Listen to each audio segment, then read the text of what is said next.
ক্রেতাদের ব্যাপক সাড়ায় শেষ হলো পেপারটেক এক্সপ্রো 2025। ইন্টারন্যাশনাল কনভেনশন সিটি বসুন্ধরায় 3 দিনব্যাপী ষষ্ঠবারের মতো এই পেপার মেলা শুরু হয় গত 10 ফেব্রুয়ারি। বাংলাদেশ, ভারত, চীন, জার্মানি সহ বিশ্বের 25 দেশের অন্তত 300 প্রতিষ্ঠান এ মেলায় অংশগ্রহণ করে। এসব প্রতিষ্ঠান তাদের তৈরি বিভিন্ন প্রযুক্তি প্রদর্শন করেন, যা ক্রেতাদের আকর্ষণ করেছে। অলমোস্ট আলহামদুলিল্লাহ ভালো একটা রেসপন্স পাওয়া গিয়েছে। আর যেহেতু আমাদের বসুন্ধরা টিস্যু বাংলাদেশের অন্যতম একটা পায়োনিয়ার কোম্পানি, সেই হিসেবে আমাদের Bashundhara tissue almost best brand হিসেবে 7বার অ্যাচিভ করেছে একটা বেস্ট ব্র্যান্ড। আর আজকে যেহেতু শেষ দিন, ফার্স্ট দিন থেকে শুরু করে শেষ দিন পর্যন্ত আমাদের একটা ভালো রেসপন্স ছিল।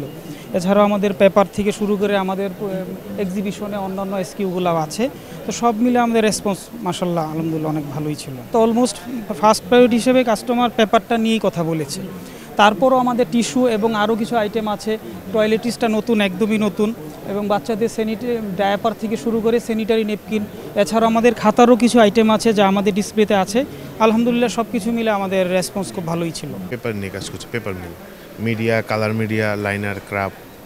আমাদের পেপারটা হচ্ছে GS paper, Gouranga Shah paper and board mills limited, সেটা হচ্ছে মাধবদী নরসিংদীতে। কাস্টমার রেসপন্স মোটামুটি ভালো, বাট অফ ডে হলে দেখা যাচ্ছিল কাস্টমারের চাপটা একটু বেশি হতো। কাগজ শিল্পের বিভিন্ন যন্ত্রপাতি এবং আধুনিক প্রযুক্তি তুলে ধরা হয় এই পেপারটেক এক্সপ্রোতে।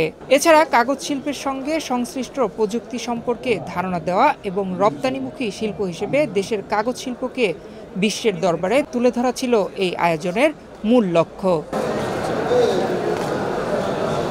আইসিসিবিতে এক ছাদের নিচে বিভিন্ন প্রতিষ্ঠানের প্রযুক্তি সম্পর্কে জানতে পারায় খুশি দর্শনার্থীরা। এসব প্রযুক্তির গুণগত মান ভালো বলে জানিয়েছেন তারা। আমাদের তো পেপার মিল আছে, আম্বার সুপার পেপার। এখন এক ছাদের ভিতরে যেহেতু এখন অনেকগুলো অর্গানাইজ করা হয়েছে, এটা আমাদের জন্য খুবই হেল্পফুল আর কি। এখানে আমরা বিভিন্ন রকমের সাপ্লাইয়ের সাথে ওয়ান টু ওয়ান দেখা করতে পারছি, কথা বলতে পারছি, আরও ডিটেলসে আমরা জানতে পারি। আমি একটু আগে একটা কোম্পানির সাথে যেটা আলোচনা করতেছিলাম, যে সেইখানে হচ্ছে আপনার ওয়েস্টেজ থেকে রিসাইক্লিং যে জিনিসগুলো, অর্থাৎ যেগুলো কিনা আমাদের পলিগুলা মাটির নিচে পড়ে যেগুলো নষ্ট হয়ে যায়, সেগুলোকে রিসাইক্লিং করে একটা পর্যায়ে সেটাকে রিইউজ করা যাচ্ছে। অর্থাৎ একটা প্লাস্টিকের যেগুলো দিয়ে আমরা বাইন্ডিং করি, সেই জিনিসগুলো তৈরি হচ্ছে। এবং এক ছাদের নিচে চায়নার এতগুলা কোম্পানিকে শো করা, আসলে এটা খুবই ভালো, এবং এগুলো প্রজন্ম আরও ডেভেলপ করা উচিত আমার মতে। দেশে 100 পেপার মিল রয়েছে।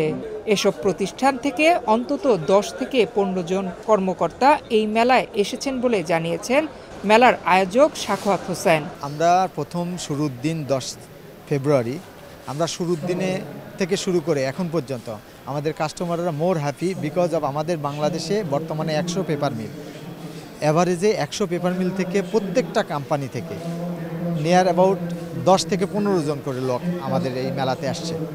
আমরা আশা করতেছি সামনের দিনগুলোতে, আগামী বছর যে মেলাটা হবে, যারা এবছর পার্টিসিপেট করছে তারা অলরেডি বুকিং করে ফেলছে।